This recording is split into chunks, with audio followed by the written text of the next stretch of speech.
Yes. Welcome, welcome, welcome to all our angels.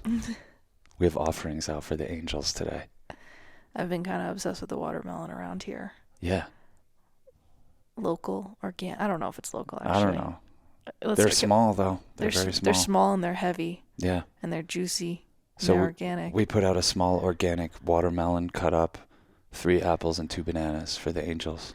Yeah, and you gotta dab them to make sure it's not food coloring. You gotta dab them with a little paper towel. Be like, Yeah, I don't know what you're talking about when you say that. You were saying that to me the other night. I was on ketamine, and you were saying that watermelons are artificially injected with red food dye or something. Mm-hmm. That's great. Well, hopefully this one isn't, because the angels would be pissed. I tested it. Oh, you did? Yeah, of course. I'm not messing around anymore. No, you can't. You can't. You know, it's one thing to poison our bodies. It's another thing to poison the angels. Exactly. Yeah. So we're here in Durango, Colorado. Mm-hmm. Mm-hmm. This is the 4th stop on our trip. Is it? Yep. Yeah. I lose track so quickly. We've been moving so fast. I know.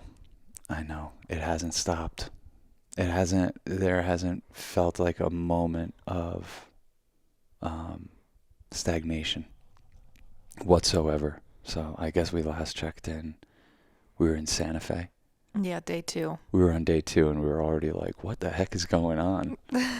And I don't know what we're on, day something now. I don't know. Day maybe 11. Not that it matters, but... I'd say day 9. Yeah. Yeah. So... Yeah. Wow. It's been... I mean, we were pretty fired up on day 2, but I can't even begin to explain what's been going on here ever since. Yeah. All I could say is that the angels are definitely with us, and they're guiding us to the right places at the right times. Yeah, it's felt very kismet. You haven't had a chance to even doubt it, because it's just one person leads you to another person, and then you just stop on the side of the road, and then there's this person, and then you see magical things like a wolf. I swear, I ask for things, and then they show up. Yeah. And I'm like, whoa. That's how it works. I was like, I haven't gotten much wildlife. Yeah. And then before we were headed to Crestone, I was like, it'd be nice if the angels put some, animals in our path. And I knew nothing about Crestone. I was just like, that'd be cool. We get into our town that we're staying, and there's like 3 deer right in the street, just like eating grass, like part of the town. Yeah. And then we're driving somewhere else, and there's these sheep with the big horns that you think are antelopes or whatever. Oh yeah, those antelopes. And that was actually in Taos as we were leaving. I was like, wow, it's already Is that what a ram is? Like those sheep they have those big curly horns. I'd never seen one of those in person. Are rams part of the sheep family? I don't know. Or sheep part of the ram family? I think. I thought they were antelopes. So, you said you're never going to trust my calling out an animal again. Yeah, no, I didn't, because I was like, there are not even antelopes in the U.S. And then someone was like, yeah, there are. And I was like, oh, okay, I don't know. There's a few, and they're actually that's kind of where they are, but that's not what they were. But yeah, you shouted it out, and then, we got a coyote. We got a wild coyote that we just were able to film. It seemed like infinite amount of time it would let us film it. Mm-hmm. What were those other things? They were like long-haired cows. Oh yeah. Bull, yeah, we got things. those. Yeah, I would call that a yak. And then what are those like mysterious, like mystical deer? You remember those? Long-haired deer? No. They were like, as we were driving up to Valley View, like we came across, they were like crossing the street. Oh, those are like, I don't know, just their little baby deer goat hybrids. Yeah. Antelopes. Yeah. And we also filmed goats. Oh yeah, and goats. Yeah. And lots of dogs. Yeah. The animal kingdom's been attracted to us. Or we're just chasing it down. I'm not, a little bit of both. A little bit of both, but, it's, be careful what you ask for, because we get it. Really quickly. Oh, yeah, and the other morning I woke up asking for a mirror. Well, I feel like we're getting so disjointed. Let's not get disjointed. Let's calm it down. Let's bring it home. Let's bring it on home. After Santa Fe, we went to Taos, New Mexico. Yep. And if I've had a moment of doubt on this trip, it was kind of as we pulled into Taos. I was like, oh, this is Taos? Because it's just like one wide street. Yeah. Kind of, or road. It's just like a highway going through, and there's like scattered like cannabis places and like little like it didn't feel like a restaurants. town. No, it just like I don't know what I was picturing, but it kind of wasn't that. And I was like, oh, okay, whatever. We're here for 3 days. Oh my Lord. Was I totally wrong? Completely misread the situation there. Just based on the landscape. Because, I don't know, anytime you pull in someplace and you're like, oh, yeah, there's the Albertsons, there's the Walmart, I'm like, yeah, okay. There's definitely magic here, but I'm going to have to dig around a little bit for it. But for Taos, we actually had a friend that we knew from back in New York who I didn't even, I just thought of filming this guy because I thought he still lived in New York. His name's Happiness. Shout out to Happiness. My man. He used to come over to our apartment and try to teach us guitar, and we'd stay up all night just laughing our asses off and dancing and playing music. And I don't know how, but at the last second, before we went on this trip, I was like, we should film Happiness for this movie, thinking he lived in New York or New Jersey. And you hit him up, and he's living in a place called Two Peaks, just outside of Taos, New Mexico. I think it might technically even be Taos. It's Yeah, but technically, what they all call it out there is Two Peaks. Or Trace or I'm gonna butcher everything. So. Okay, so don't try. No, I'm not gonna try. You're stopping me from continuing the thing to be like, no, it's technically Taos, but it's also Trace Bahari. Yeah. What are you doing? Orejas or something. Yeah. Well, you could tell the story too. No. You're doing great. You're doing great. For real. You're doing great.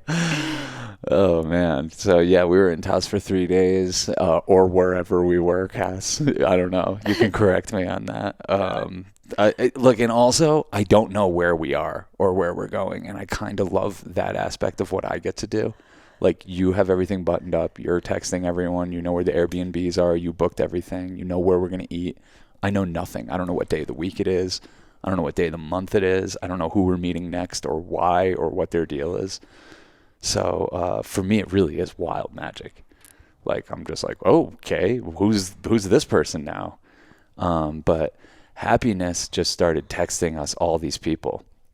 He's like, you should meet this person. You should meet this guy. You should meet this guy.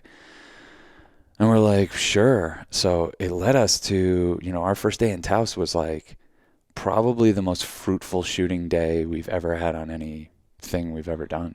Kind of crazy. Commercial, personal, music video, whatever. It's probably the most pure gold we captured in one day. We filmed 5 different people, and it wasn't quick. It's we were hanging out with these people.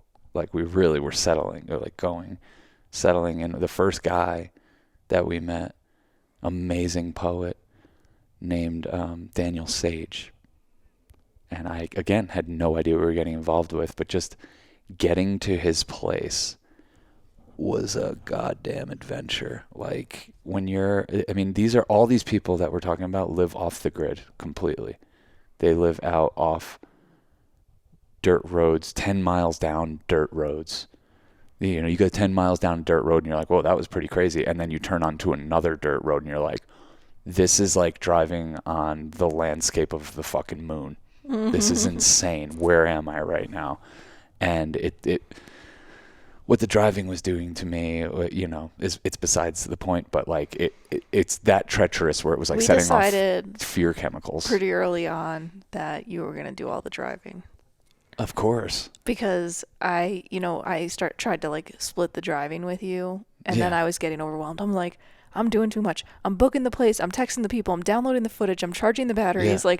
What are you doing? You have to drive. You haven't driven on a dirt road yet. I'm okay with that. And it should be that way. I'm not even kidding. 75% of our travels on this shoot so far have been down dirt roads. I grew up on a dirt road.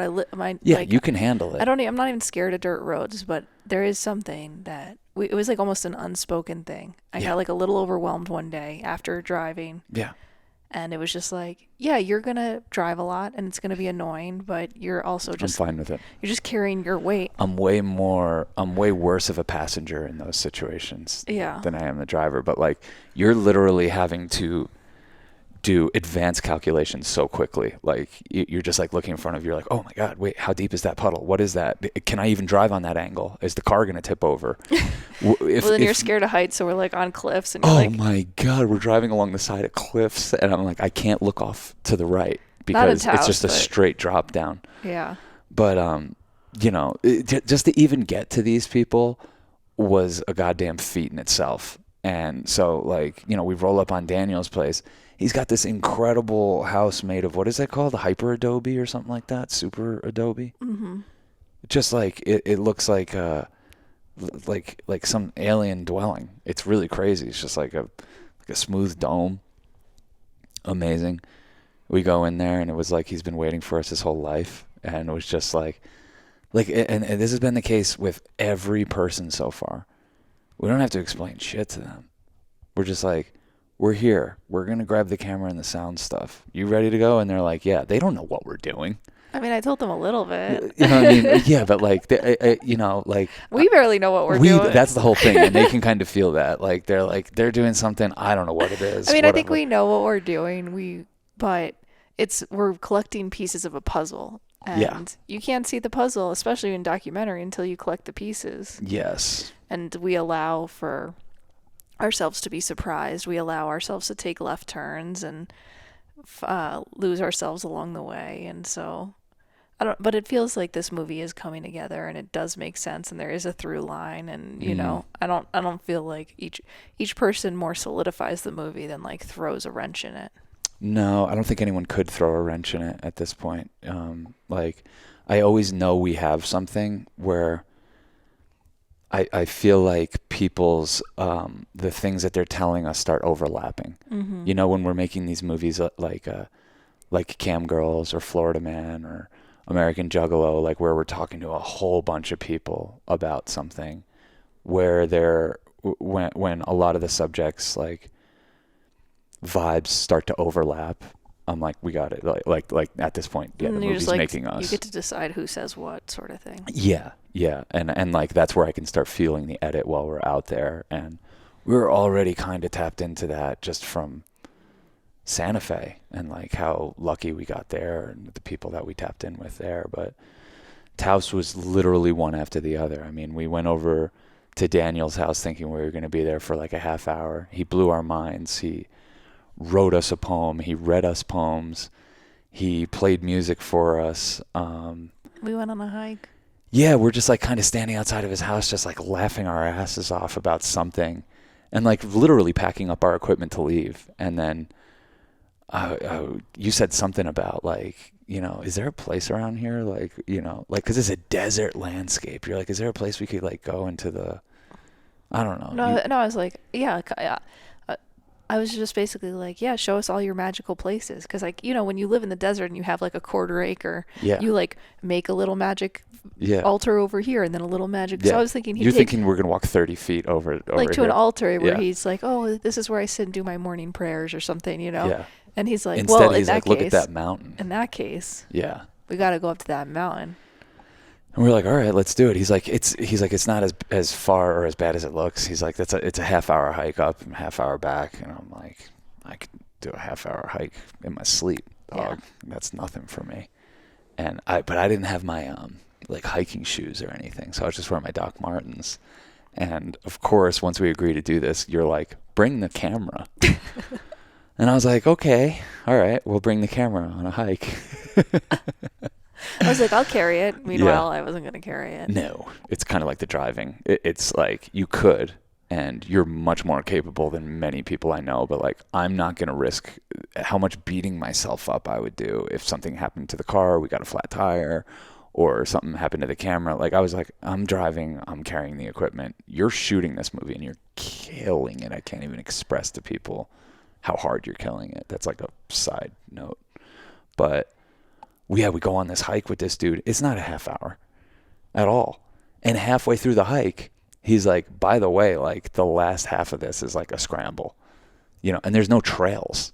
This is just like we're out in the raw ass desert. Like it was crazy. So I'm literally holding our equipment and scrambling up a thing in my Doc Martens, and it was cool. You did great, and you never complained, and I really appreciated that. No, there was nothing to complain about. I was so beautiful, and like I was able to bring the camera in a place that probably nobody's ever brought equipment like that.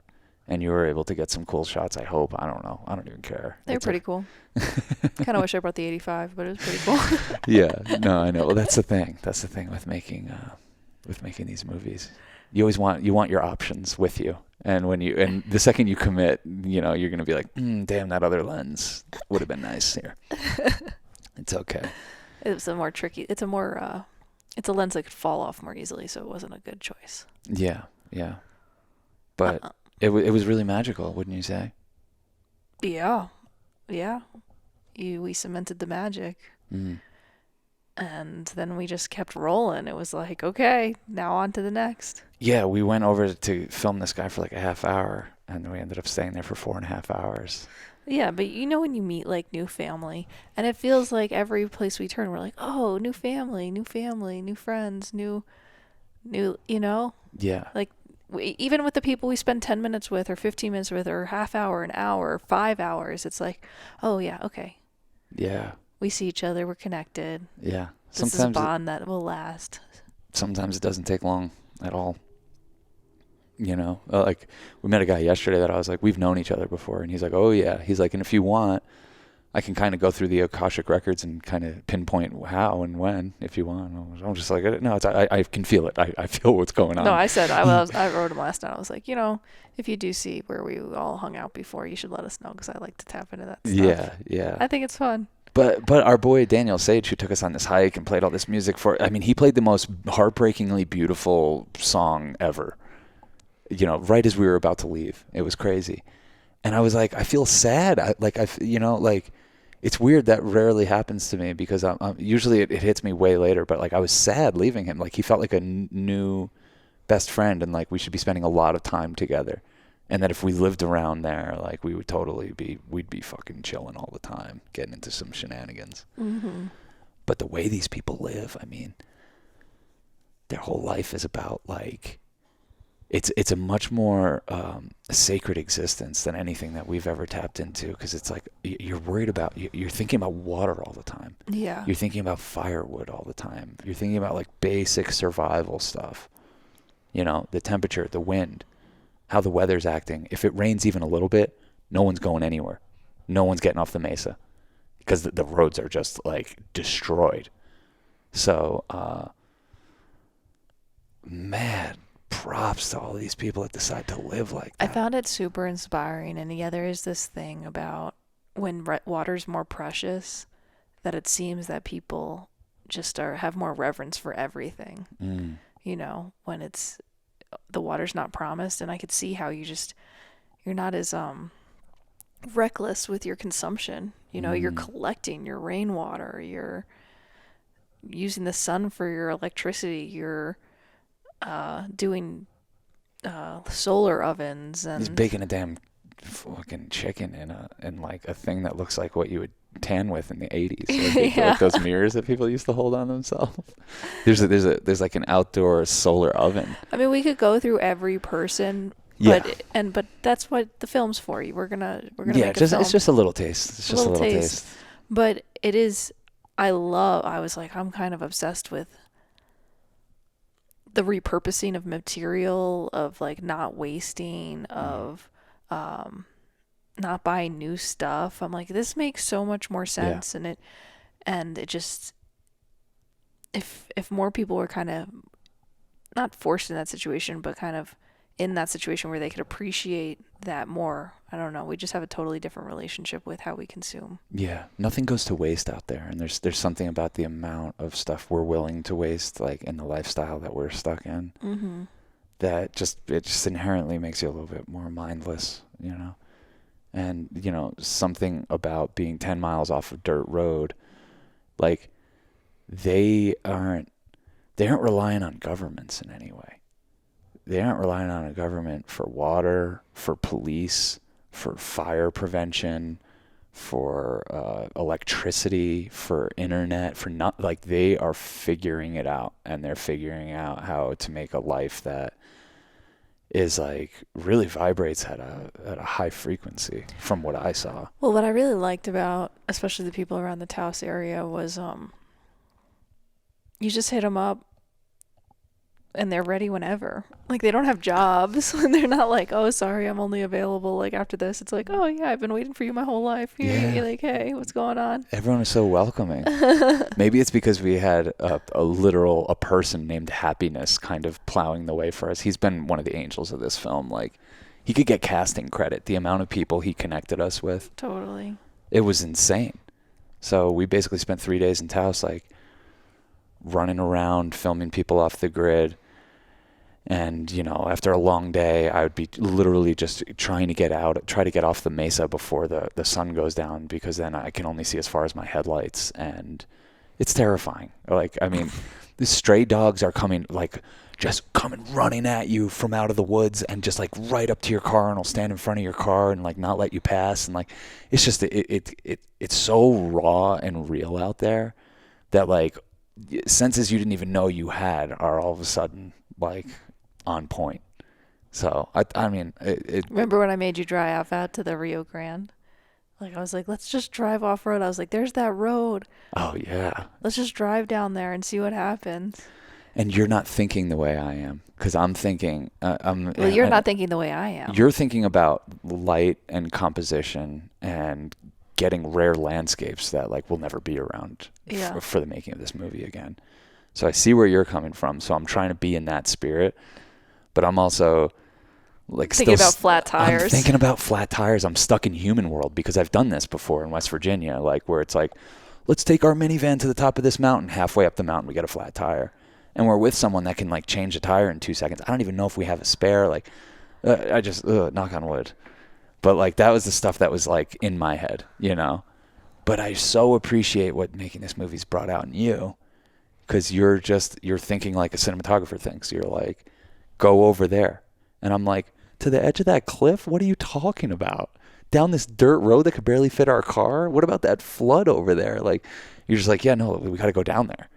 And I'm like, well, I got to serve my muse. I got to serve my baby. You're a trooper. Oh, I love it. I love it. This is what we're doing. Yeah. We're really going deep into the magic. And yeah, one of the people, you know, one of the people we spoke to so briefly, we were at Rio Grande Gorge Bridge, which is like a famous bridge. And you saw this guy just hanging out there, and he just looked cool. Old guy. And we're like, what's up? And he's just like, I'm just out here praying, you know, praying, getting some beads. Because you can like buy beads from like, you know, people set up like a little shakedown street there on weekends. And he didn't really have much to say. He was just like, you know, I just pray for all of humanity, and I pray for peace and this kind of thing. And he said to us, he said, you never know where magic is going to be. It might be a hitchhiker. So, you know, you really never know. And I was like, oh man, now we're going to have to pick up a hitchhiker. And we did. In a very natural way. In a very natural way. But yeah, just very like weird little interesting things like that keep happening. Like one thing leading to another. Because like if a subject that we're filming with doesn't immediately say, here's the next person you should shoot with, very literally, they'll say something like that. Mm-hmm. They'll send us in a direction or give us a clue. So it feels like we're working with like a lot of there's like a lot of different forces at play in something like this. Yeah, I mean, even and the animals was one example, but I was like, oh, we're getting a lot of musicians. I'd love to get a visual artist, like a painter. Mm. And then we're in Crestone, and we like walk into a gallery, and it's a woman who like sells her paintings, and she's like has a little area where she paints set up, and she's like, oh, you could film me paint, and we were like, what? Yeah. Okay. Yeah, it was crazy. I mean, like Taos was just like a heroic dose of just wisdom and mystical things, and just it was. I mean, it has everything. It has like as any other place, like light and the dark. Like you don't, we don't put any place on like a pedestal, but it's we like put every place on a pedestal. We put every place on a pedestal, but it's like there's like these places that have like potent doses. Yes. You know. And so when there's like potent brightness, it's like, it's not like we don't know that a place has a shadow. Of course, every place has its shadows. Of course, every place has, you know. And everyone kept telling us that. But that doesn't make it a not beautiful place. No, it's beautiful. And like anytime you have that way of living available to people, it's going to attract both sides of the coin. Mm-hmm. And you know, all the bright people we kept filming with said, you know, every time we'd bring attention to that, they'd say, yeah, but there's also like a lot of really scary and dangerous people out here. Yeah, people who like came there to run away. They're running from something, Mm-hmm. and that's the perfect place to hide out. And a lot of drugs, a lot of outlaws, and people robbing people, and just very strange stuff going on out there. The cops are afraid to go out there.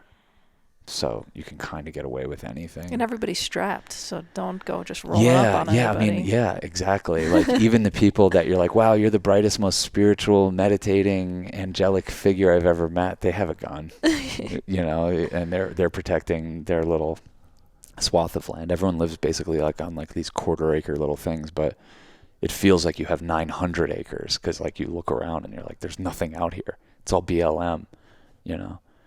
So. Yeah, I mean,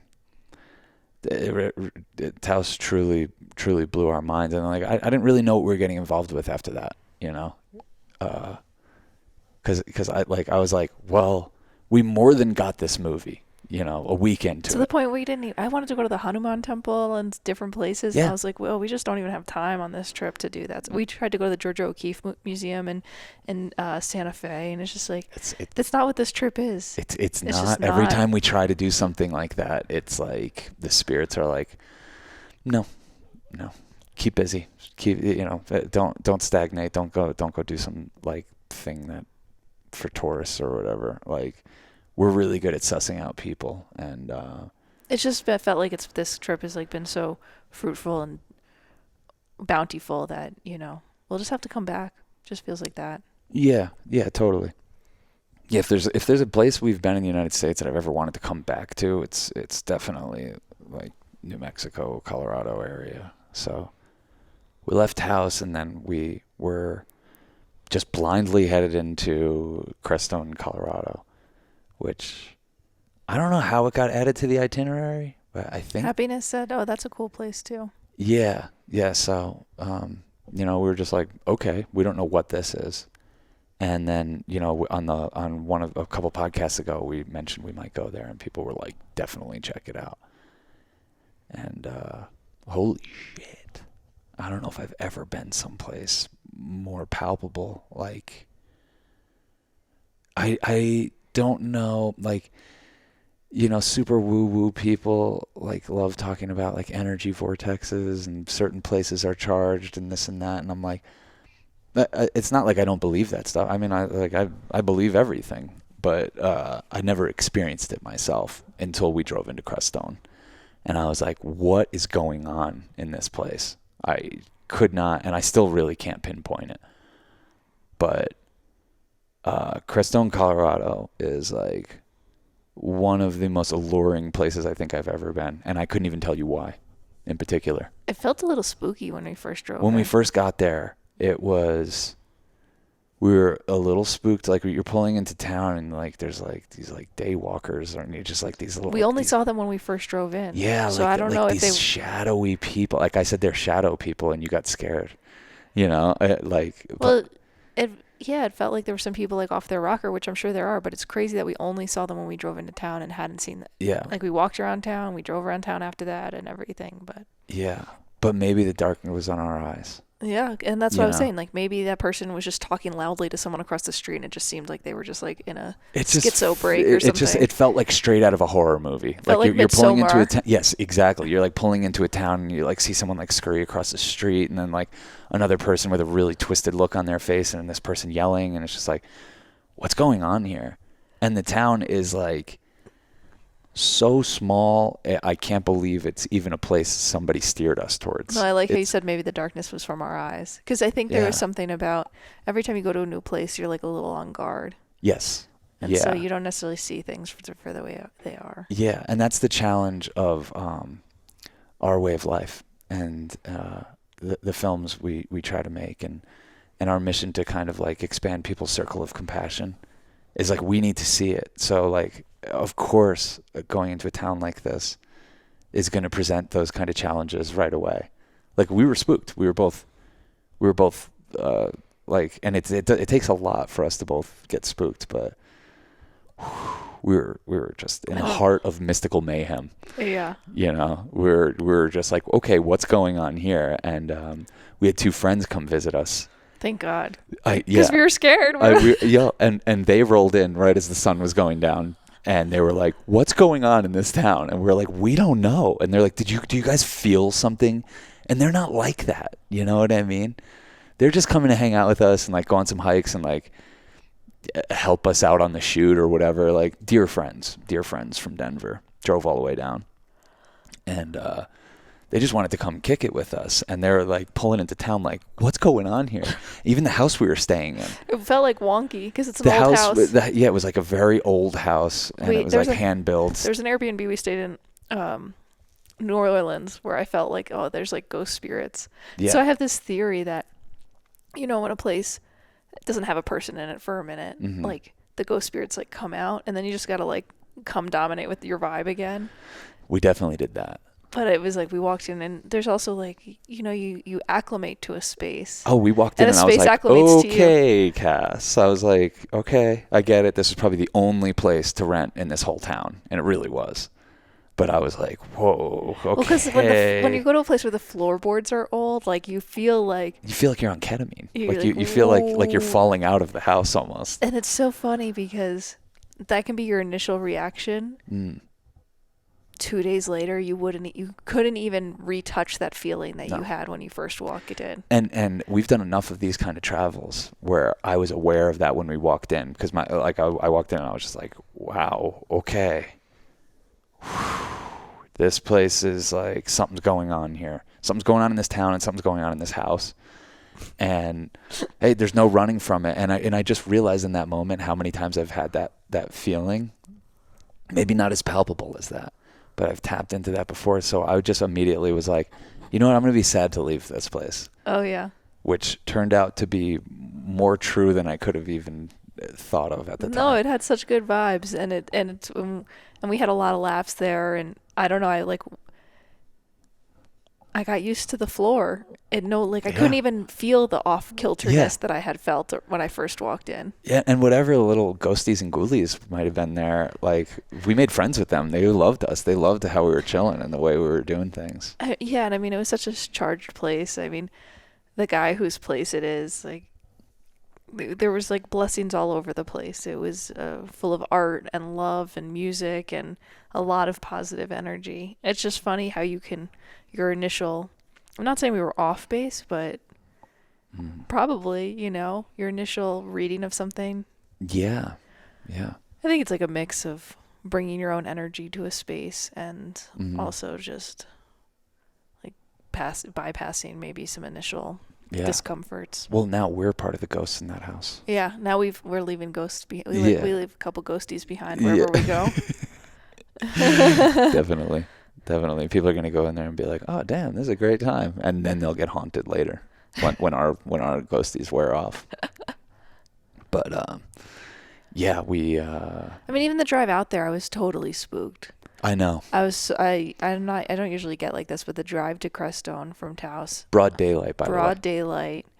We're like driving on this long straight road towards these like giant mountains, and I swear I'm like, Sean, the mountains are getting smaller. Like, I'm driving towards them and they're getting smaller. They're getting further away. Getting further away somehow, and they're not getting closer. And I've been driving for like an hour on this road. Yeah. And I'm like trying to keep track of the mountain peaks and like the perspective, and I'm like, okay, it might be an optical illusion with like the way the sky is and stuff like that, but it still felt very disconcerting. And the clouds are crazy, and it just I felt an alien presence. Oh yeah, Yeah. I was like, I feel vulnerable. Like I feel like I could be abducted in this car. I might be flying through space right I mean, now. that's alien country. Yeah. Like to the point where like we were like, why do we feel this? And then we start seeing signs on the side of the road being like alien watchtower ahead, or Yeah. like UFO things, or like The aliens are real, and I start to feel them more and more as I'm Yeah. out here. Because Yeah. I, it's easy because you feel it. You feel the energy. Mm. You feel the presence. Mm. I don't know how to explain it. You just have to feel it for yourself if you have your own doubts. Yeah. Go feel for yourself the alien presence because it's real. It's legit. What are they? What the heck are they doing? I don't know. You do. Come on. Just channel it. What are they doing?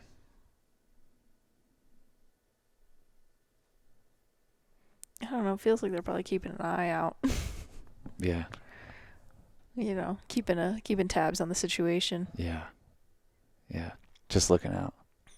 Yeah. They don't seem to mean any harm.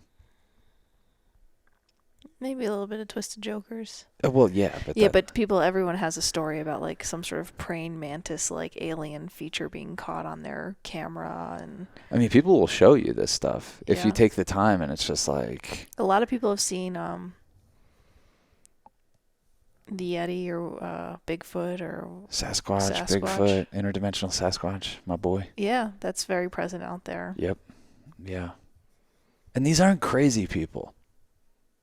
I mean, they're a little crazy to end up there, I guess. Because you get into this town and you're like, what is everyone doing here?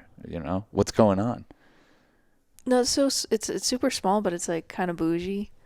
Like everything's like organic, and the grocery store is like Well, there's one grocery store and one cafe. and it's like and really nice. they concentrate on trying to serve good food. Okay, maybe bougie's not the right word. Not at all. Not at all. But they have good food and good Yeah. vibes and everything, and it's a big spiritual community of different temples, Buddhist monasteries, and Yeah. different meditation retreats, and people going on vision quests and different stuff Yeah. happening. Yeah. Well, we went on our own kind of miniature vision quest. Like we woke up one morning and we were like, isn't there hot springs around here? I'm like, let's do that. Well, because like, like a lot of our day, it's like the light is kind of shitty. When it's just like a bright sunny day, it's like, it doesn't lend itself too much to what we're trying to do. So I just woke up like our second morning there and I was like, let's try to go to a hot spring. And our friend who was visiting us was like, I went on like, I've gone to like every hot spring between New Mexico and Colorado, and we're right near like the hands down the best one. We're like, let's go. And someone in Taos had recommended it to us too. Yeah. DM us if you want to know the name of it or anything. Yeah, we're not gonna just go We blasting it out there. can't blast this place. We've blown up some spots kind of just unknowingly in the past, and we can't do that to this one. But there's a hot spring just like, it's just on a mountain, and you go, it's like $18 for the whole day, and there's like 6 or 7 like outdoor pools. Like, the one towards the bottom is like the warmest, and as you get up top, like the coolest one, the coolest one's like 88 degrees, and it's like what you have to like hike a mountain to get up there. But then you're like looking over. You're looking over this whole valley. You're like in the clouds looking over this whole valley. You're nestled in a mountain. And then it starts raining and little raindrops off. And they're not, and the pool is like, sometimes you go to hot spring places and it's like a plastic tub with like natural hot spring water. Like, no, this is like. No, this is rocks and moss algae. and algae and but beautiful clear water. Yeah. Unbelievable. That's very healing for people, I think. That hot spring energy. I was like, we're getting all these electromagnetics. Oh my God. I've never communed with land in that way before. Like, I just was like, I loved it. I absolutely loved it. I was like instantly just in the best mood ever. And just hiking around and like soaking in all these tubs. And we did a DMT activation in one of them, which was kind of crazy now that I think about it. But where else are we going to do it? If you're going to hit DMT in water, you need a spotter, just for the record. Yeah, exactly. But that didn't turn out to be an issue. But like, we served our friends DMT and took some ourselves, and like they both had like profound breakthrough experiences. I was like sitting right next to them, like I could feel where they were going.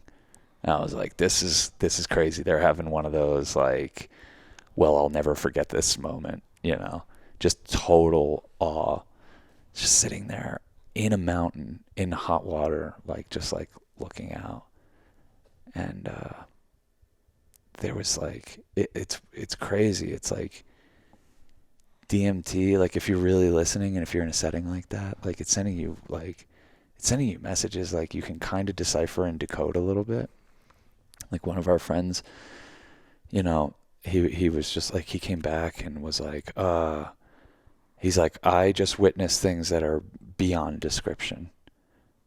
He's like, I encountered a double dragon that, had something to teach me. And he was like, what was that? You know what I mean? He was like almost saying like, I want to do it again and find out. And I'm just like, you're not gonna be able to get to like it. Like that's the way DMT works. It's like, you can't just cut back to the same level in the video game. Like, it's just like, you don't know where you're gonna get thrown in the cosmic soup, in the mystical mayhem of it all.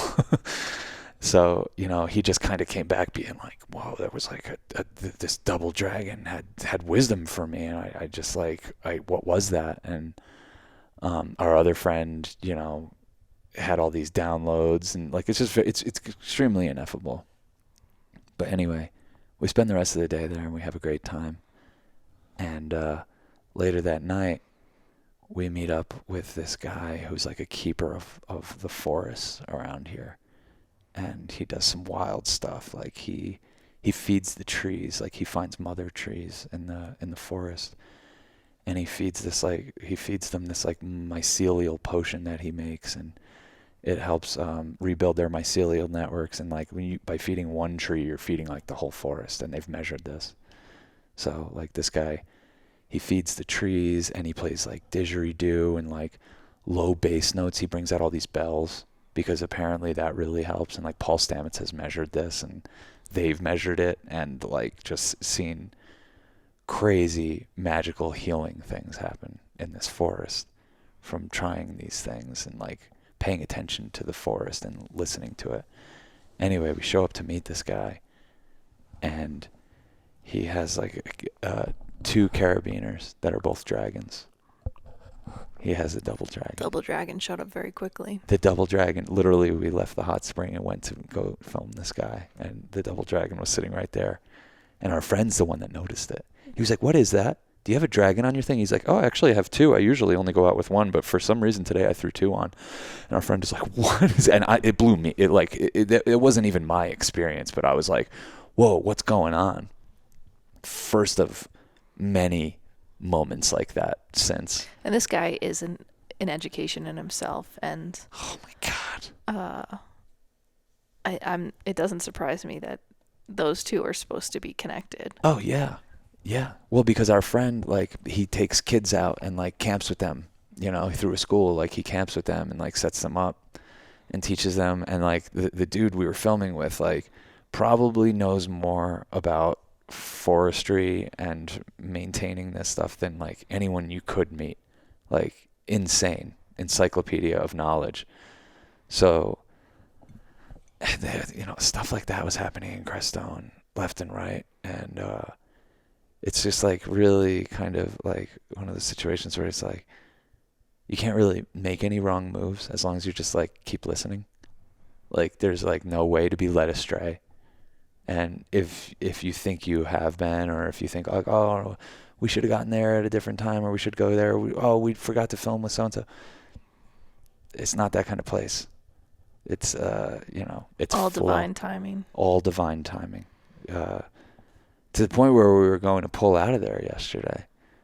And like one of the people we had contacted to film with, Chris Ryan, who he wrote the book Sex at Dawn. And, he's done like a lot of psychedelics and talked about that. He's been on Joe Rogan a million times with Duncan Trussell. That's how I knew about him. And really cool dude, podcaster. But like, I've always thought he was cool. He was like one of those voices I really clung to when we first found psychedelics and stuff like 10 years ago, Mm-hmm. and polyamory and all that shit. Mm-hmm.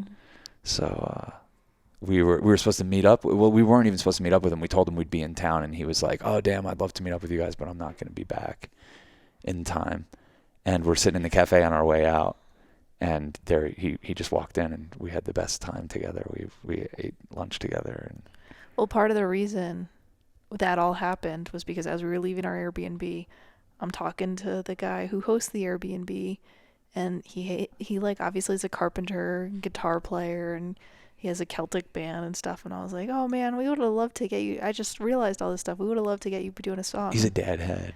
Yeah, and then it was like, he's like, I'll do a song. Yeah. And so we did a couple We songs. ended up filming with him for like an hour, 45 minutes, an hour. But because, and you were a little hungry. But I was hungry. Like, you were like, hey, he said we can film with him. I'm like, hey, I'm hungry. What are we doing?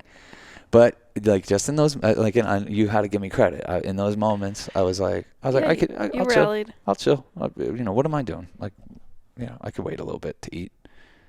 And that delay led us to meeting Chris Ryan and really connecting with him. And there were a couple of people Chris Ryan put us in touch with who, like, it didn't really time out perfectly to meet up with them. And then as we're sitting in the cafe, he's like, oh, there's Michael. Oh, and there's John. Yeah. We got to spend some time with this guy, John P. Milton. Look him up. He brought he brought to the Western world, or to white people, the practice of vision questing, which we've done. And we're reading about him, and it's like he introduced vision questing to typical Americans in the 1940s. I was like, how old is this guy? So I don't know how old he is. He must be between 90 and 100 years old. He looks great. He looks incredible, and he's just sitting in this cafe, having a coffee, reading a book. Super bright. I mean, you're sitting in the cafe, you're sitting next to people who are like grading papers on Zen Buddhism. It's like such a small town, but you're like, wow, everyone's kind of a spiritual intellectual in some capacity. Everyone's written a book or has a Wikipedia page. Or, I'm like, it's whoa. Yeah, it seems to attract those kind of folks. And what's cool about the place is that, which you wouldn't think is cool, but there's no building permits required. It's part of the charm of that place. Yeah, and so people are just like allowed to build on their land without, worrying about regulations and stuff, which sometimes you go to states where there's no regulations. Like in Maine, my mom is having all this issue with her leaks because there weren't like inspectors and building regulations done. So now she's having to deal with all this water damage and stuff like that. But when you're like small, building a little hub, yeah, that you're going to live in. That you're going to live in. It's not a capitalist venture. Yeah, it's you're for not. you. You're not a developer. Yeah. You're building yourself a little hut Yeah. to live in in the plains of Colorado, or on the side of a mountain or something. Mm. It's kind of like a beautiful thing. The houses are a lot more interesting. Yeah. And there's sculpture houses and houses built into the dirt, and just yeah, exactly. It's I appreciate the freedom. Yeah. Of that. Yeah, I feel like in Taos and in Crestone, we really tapped into it made me appreciate America a lot more. I'm like, we do have freedoms here, and like I do get why people don't like government interference that much, because like you see what people end up doing without that. Without the government interference, without all the regulations, without people breathing down your neck or taking their share of things. There's a place for it. New York City, you need regulations. Yes. If your building falls over, it's going to fall over onto people. Exactly. You know what I mean? Yeah. You need when more people live in a closer, there needs to be more regulations. But when you are like on your own acre in the desert, I mean, do whatever the hell you want, and Pretty it's a beautiful thing. Yeah, pretty much. And some people are more drawn to that lifestyle, and I don't know, it just gave me We're drawn to the people that are drawn to that lifestyle. We might not be those people. We might not be those people. Yet.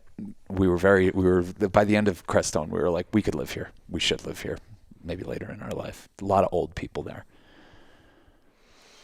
It's because it's cheap. Yeah. It's a cheap place to live, and you can just kind of build out your place. And you can live. Yes. You get to live. Yeah.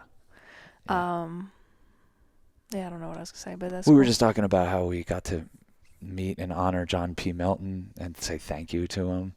Oh yeah, I'm definitely gonna go visit him again. He's like, come do a vision quest, and we're like kind of like calculating how old this guy is. It's like, all right, we're going to have to go do this soon. We're going to have to figure this out, you know. It's weird because last time we did a vision quest, we were like, we don't need to do that again. Like, I don't, you know. But his vision quest is a little different. First of all, he said it's free. He said no one should be charging for that stuff. Also, this isn't really public knowledge that, you know, he's kind of like private about whether or not, I'm not even, he doesn't have like a structure for doing this. I think it was just more like an offering. Yeah, yeah. Like maybe if you go to Crestone and beg him to work with you, you can. Or one of his people that he's trained. Like, I don't know. If you go to Crestone, you could do a vision quest, but you want to do it the right way. You really want to do the prayer ties and everything and make sure that your body's ready for that. And ours was like no food, water, shelter, or sleep, and his seemed to involve no clothing. And I was like, whoa, okay. So, I don't know. We might end up taking it up a notch. We'll see. But, like, I mean, how cool was that? That we just, like, that we get to sit with, like, to me, like, this guy's, like, a legend in this space. He's just in this cafe of, like, 20 people. You're like, oh, hey. And really grounded and, like, interested in us and asking us questions like, oh, what kind of camera do you guys use? And how do you do this? And how do you do that? And I'm like, dude, we should be picking your brain. But, just perfect. You know, like there's people that we're meeting on this trip where it's just like, it's not right to film with them. Like, we just need to spend time with them. And I think we're both really good about, without even talking about it, like sussing out, like, this is somebody we should throw a camera or a microphone in front of. And this is somebody we should just chat with and kind of absorb their essence a little bit, you know. I don't know. Did we talk about it? I guess we didn't talk about it on the last podcast, but like one of those guys too, another elder council homie, a total legend that we got to meet and hang out with. This was in Santa Fe. It was Leonard Pickard. Look him up. One of probably the biggest LSD chemist ever.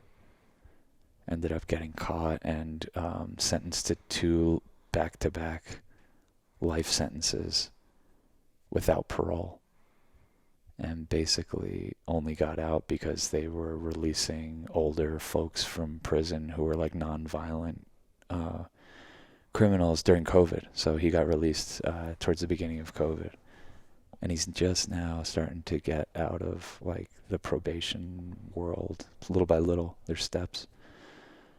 But we had lunch with him, and that was extremely charged and amazing. It was such an honor, you know, to get to and like to sit there and like with this guy who's about to be like 80 years old and like get to thank him for like doing what he did for the culture and for carrying the torch like of LSD. It was interesting because he hasn't done any drugs since what year did he say? 1983. He hasn't smoked a joint or had a sip of wine or ingested any substances. And he said that he did that out of like reverence and respect and honor for what he was doing. Because if you're making the LSD that'll dose the world, you want to know that you're doing it right. Yeah. You know, and you want to be in your sober mindset to do that. And I really respect that. Yeah. Yeah. He's like, you know, he turned off the fun and games so it could be fun and game. Not, you know, for the awakening of other he made people. a lot of sacrifices. He made a lot of sacrifices to make sure that the doses he was putting out into the world were clean and were made with integrity and true care. And like he was telling us, he's like, at any given time, including right now, there's 4 or 5 people in the whole world that are producing LSD. You know, the real stuff. So God bless those people. Like we don't honor them enough. Like we love LSD. We take it almost every day. We're on it right now. And you know, to think about that, there's 4 or 5 people out there that are risking back-to-back life sentences for us to get to have those experiences. That tool. Yeah, that tool in our toolbox. So rad. So he was a really cool guy, and knows everybody from like American psychedelic history. So we were just asking him so many questions, and he was asking us questions, and just connecting us with people and telling Cass she needs to have a baby. And Yeah, he was like, it's your holy duty to have a child. And I was like, you're an old man. I didn't say that too. I didn't say that. You started crying. Well, I started crying because I was like, Jesus Christ. I'm like very open on this trip. Yeah. And especially open to someone I really respect who obviously took his holy duty very seriously. Yes. So for him to look at me and be like, it's your holy duty. And I was like... And we were like, why, though? And he was like, because you're bright, beautiful people, and the world needs more people like that. You know? That took a couple days to shake. But... and I shook it right away. Yeah, no, you're better at that. You're the one that would have to do all the work, you know. I'm like, yeah, you push a baby outside of yourself. Yeah. And then raise raise it. Take care and of then it don't in go this to jail economy. during the exactly. raising of this child. Yeah. And you had your kid. He had his kid at 50 years old. Yeah, I was like, oh, right on. I'm like, man. yeah, if I could have Hell a 50 if I could have a kid at 50 years old, I would too. Yeah, dude, that's you the know? best. That's a great time to have a kid. I don't even mean to like. That is. He basically told me no excuses, and we'll talk in 3 years. And oh yeah. But we're gonna be friends. Like we're obviously like friends with him now, and I feel like we're gonna Yeah. see him again soon and stuff like that. Yeah, we're So gonna hang again in June. I think he's just now the clock's ticking for when we're like, yeah, you were right. We decided to do it. No, I know. That's what it felt like he set in motion. I know. He just like put a spell on like, us. I was "Damn, like, what? dude." What did you just do? I'm like, we're so focused on this film. It was really hard for me to think about the film for a solid 48 hours after that. I was like, the film feels secondary to this calling we have. Like, what? Stop. You know, Cass, I'm telling you, a guy like that, like who I'm sitting there in reverence of, and I'm like, you know, anyone that's had to face our criminal justice system like that and just took it on the chin. I know. And spent time in prison, in hardcore prison I with know. hardcore criminals. And the least I could do is push out a baby. And yeah, exactly. He's just like, have a baby. Yeah, you know, like I am a chemist who is a nerd for chemistry, and I was in there with violent criminals for 20 years. Like doing my holy duty. Yeah. He wasn't messing around either. He was No. very serious. I was like, Jesus, man. No, he wasn't messing around with that. Like, we were joking and we were making each other laugh a lot, but like that was just like, hey, do what you got to do. And like our friends that introduced us to him, he's like, oh yeah, they've been together for a long time. And Julie wanted to have a kid, but Jeremy wasn't really sure. And so I just told her to just get pregnant. Don't tell him. He's a mad lad. We're like, what? I don't think that's what she did, but he's a mad lad. Yeah. But I mean, all I can say is we're out here and we're really, people know this. People that listen to us a lot know this. Like, we're working with angels, and we're calling on angels, and we're praying to them every day.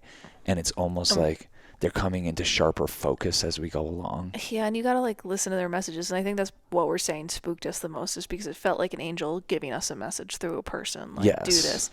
And then that was like part of the big reason I don't want to do it is like I don't believe in the school system or education in this country. And then the next person we meet is like, he's like, oh, I was raised in like alternate. Yeah, we're like, how did you become like this? And he's like, I was homeschooled, but not like how you think. It was like free schooling. It was like I just did whatever I wanted. He's like, I just pretty much just did whatever I wanted. And he's like a bright, smart, interesting person who has all talented. these skills, like, and it's just like, oh, wow, okay. So there's like, other ways of doing that. Gosh darn it. Yeah. And then the next person we meet with is like, tells us this like crazy birth story. Yeah. And I was like, oh God. Yeah. Why? Stop. I know. We're not like totally embracing this. We're not obviously close to messages, and it's just funny. It's funny to play with it while you're still in your childbearing years. Yeah, I got a few more years of like even just joking around about this. And then I have people I can just be like, oh, sorry, I'm infertile. I'm sorry. I missed the boat. I'm a barren wasteland down there. Don't worry about it. Please forgive me for not fulfilling my holy duty. I will spend the rest of my life trying to make up for it. Well, in the meantime, we're going to have fun, and we're going to, like, look, I mean, that's part of listening to the messages is, like, you're going to get stuff maybe that your ego is, like, a little bit like, you know.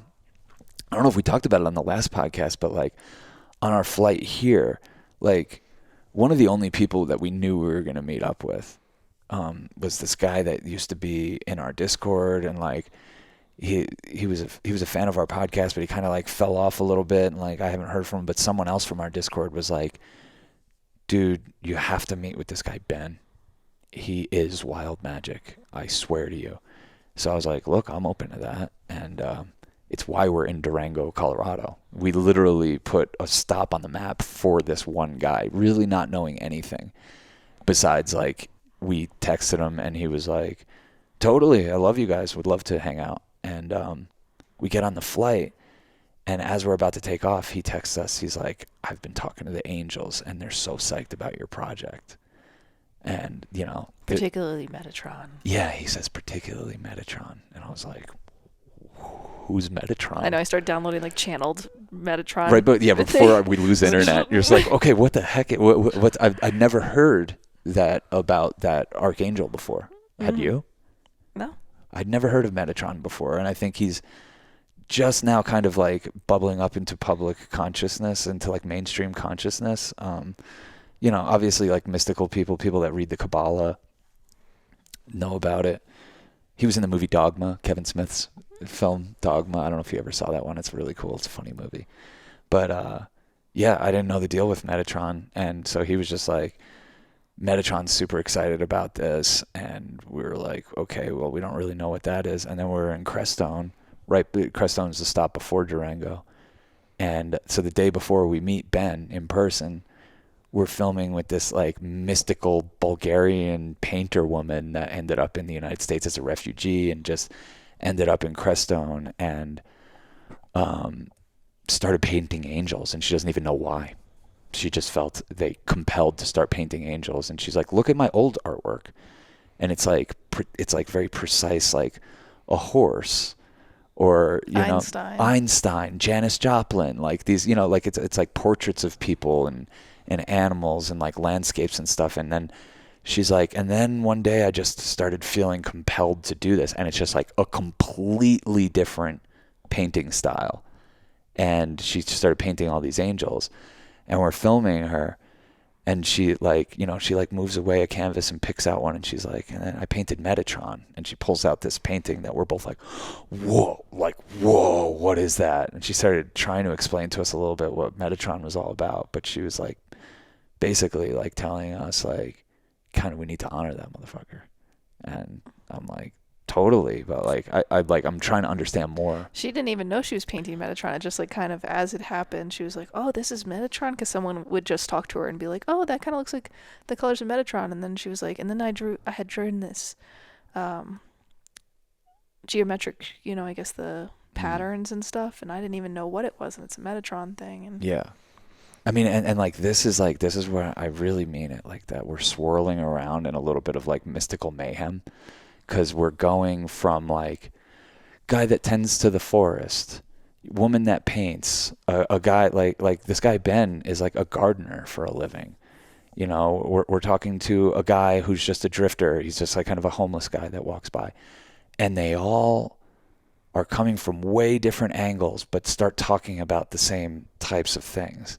And it happens to be the stuff that recently really came into our consciousness and we were podcasting about before we came out on the road.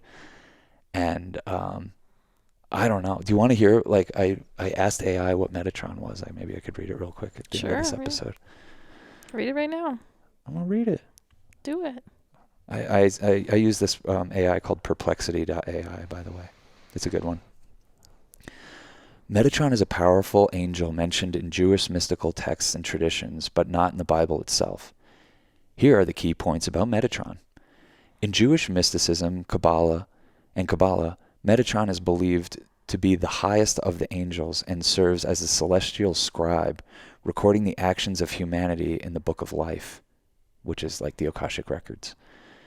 He is sometimes referred to as the Prince of Presence or the Prince of Countenance, which is like faces, as he is said to have the honor of beholding the face of God. According to legend, Metatron was originally the biblical figure Enoch, who was transformed into an angel upon being taken up to heaven. However, the Bible does not mention this transformation in the name of Metatron. Metatron is described as having immense power and wisdom, second only to God himself. He is said to lead the other angels and act as a heavenly advocate. While mentioned in the Talmud and other Jewish mystical writings, Metatron is never referenced in the Bible. The legends and stories about him arose from extra-biblical sources and traditions. In Islam, Metatron is sometimes equated with the prophet Enoch or Ezra and is known as the angel of the veil who guards the entrance to God's presence. So, in summary, Metatron is a prominent angel figure in Jewish mystical lore and traditions, but has no clear biblical basis and is not mentioned in the canonical scriptures of Judaism, Christianity, or Islam. So this guy's out there. You know, what really hit me is that he's the angel of the veil who guards the entrance to God's presence.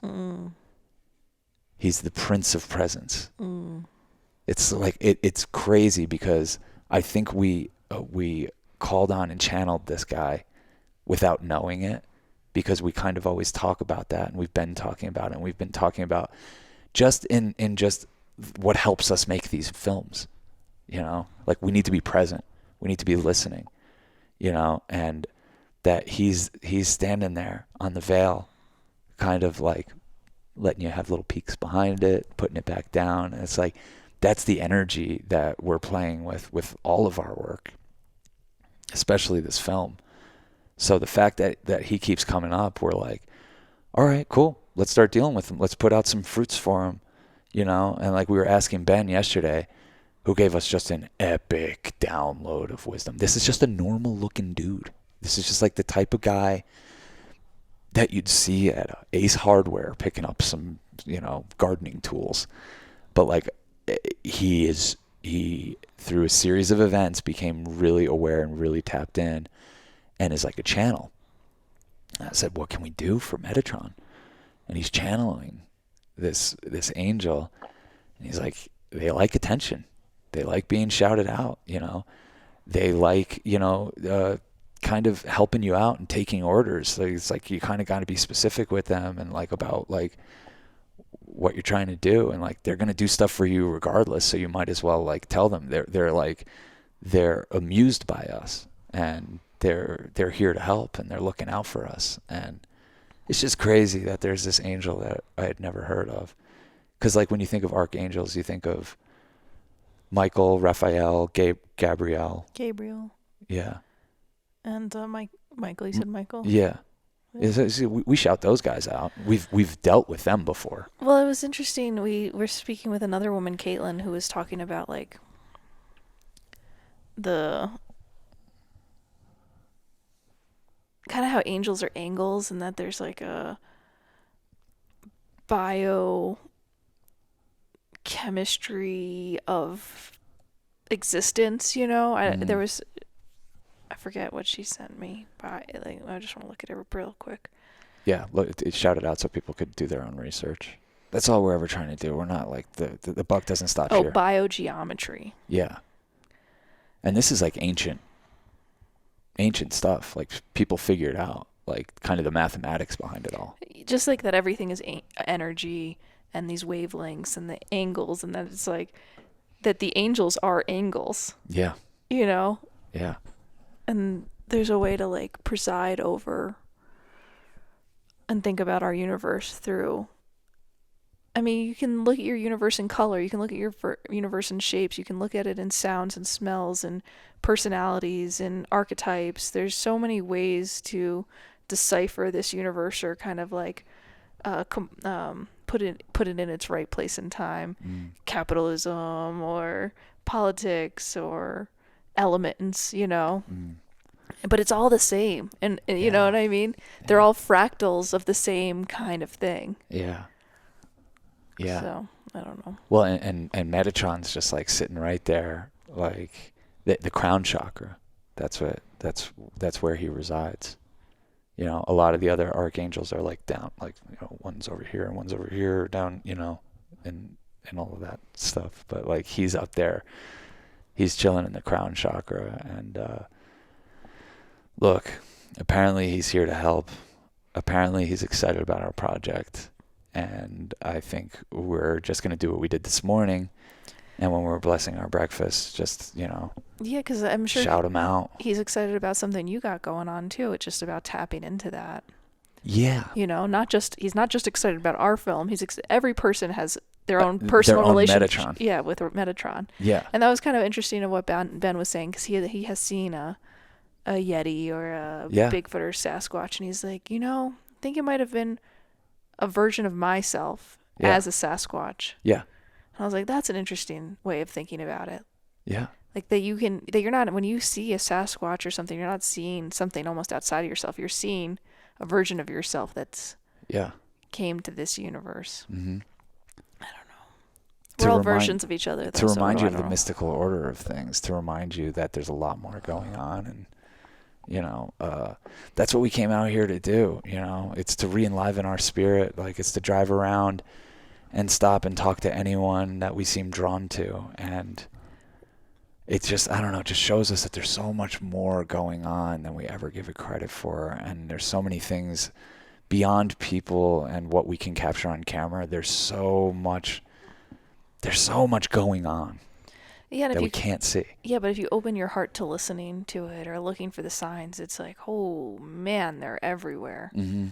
And that's what we keep forgetting. We forget to listen. We forget that everything's a personal message to us. Yeah. Yeah.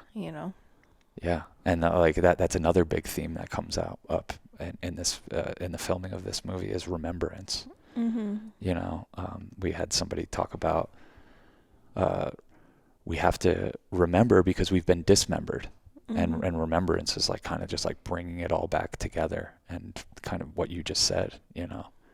That everything's here for us. It's all baked with messages. It's like, how much do you want to listen? How much do you want to take in? How much can you handle? Because it's all there for the taking. It's like we are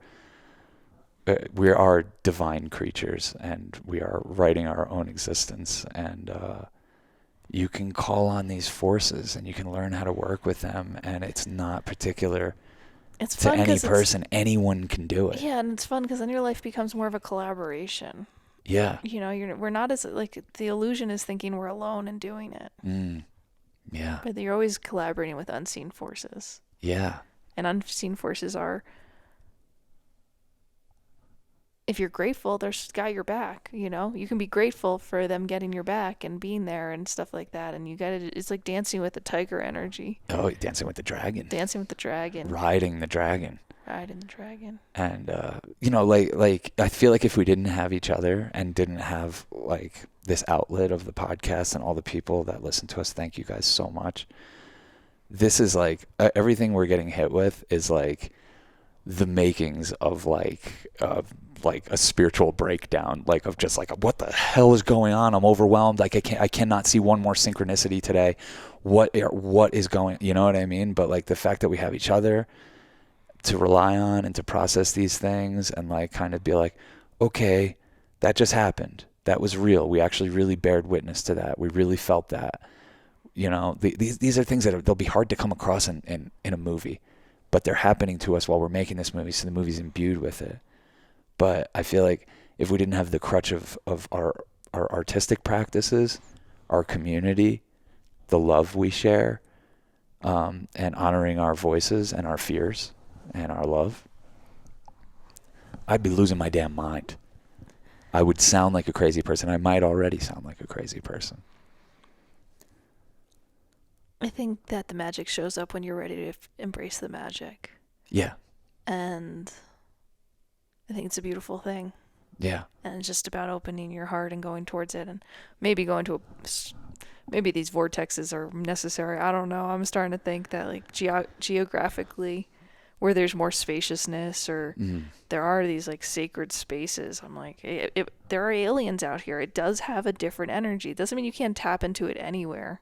There's angels and aliens everywhere, ever present. And maybe it's because we're in like a part of the country that's not like as polluted or light polluted, and like that you could just, I don't know, you just have more access to that realm or something. I don't know. I mean, also just because this is like we went on a mission. We're on this mission of like attracting magic, chasing magic, being in the magic, appreciating the magic, looking for the magic. It's the only way to travel. It's like it's the best motivating factor in our travels I think we've ever come across. So, you know, I keep saying to everyone, I never want to stop making this movie. I don't know how we're going to stop making this, because it just feels so alive and it feels so necessary, and yeah. Well, because I hope that the film. I mean, our words don't do anything justice to what people are expressing to us. We're doing like our own bastardized version of like a very deep wisdom that's being shown to us. Yeah. And we capture it on our camera, I think, with a lot more reverence than we can even express here. Oh yeah, we're such jokers. We're such jokers. But the idea with the film of this nature is to be the reminder that allows people to like liberate their minds from confines of not feeling powerful. Or, you know, and I think it's a reminder that we want to make for ourselves and the reminder we want to make for other people. There's a lot of factors at play to try to make you not feel powerful. And they're extremely profitable in keeping people small and controllable. And I don't know, I think everything we're tapping into, the places, the people. And so that's why it's also been a pleasure, because the people we meet, that's their mission. They almost called us. Yeah. Like, it's not like, as much as we called them, they called us. Yeah. To amplify the message that is part of their life mission. Yeah. Of like, allowing people the awareness of the importance of reverence, how free they are, of how powerful they are, of how powerful their mind is, how supported they are in this universe. And loved. Yeah. Yeah. Yeah, it feels like a true calling. Like, you're right. They called on us as much as we're calling on them. Maybe more so. Because their words are perfect. How is this possible? We get on here for an hour plus and stumble around and we're like, I don't know, half-baked thoughts and this and that. Like, these people are like right there with crystallized wisdom. Like, they were waiting for the camera crew to show up so it can be captured and amplified. Like what? It's like literally like we're witnessing small miracles every day. So we're gonna stay on the path for that. And we're in the cosmic blender right now. It's coming at us from all angles. We're getting swirled around, and yeah, it's really good. It's really good. What else should we tell the people? Join us on patreon.com/churchofchill for lots of music, for access to our Discord community where you can communicate with us and try to help us make sense of all this and share your experiences. Definitely loving and wanting to hear about people's experiences with working with angels and calling on angels. And if anyone knows anything about Metatron, pass it along. So yeah, patreon.com/churchofchill. It's a $2 thing. You recorded my favorite Church of Chill last night, so yeah. I'm psyched about that one. Yeah, I'm gonna edit that. 188. It's gonna be a blast. Yeah, it's called Valley of Hearts. Really cool episode. Very chill. Very much in line with the name. Cool. And we're gonna still be out on the road for like another 3 or 4 weeks. So if you know anyone in Arizona, California, Nevada that we should be drawn to, send them our way. Sound good? Sounds great. Cool. Peace, love, and magic, y'all.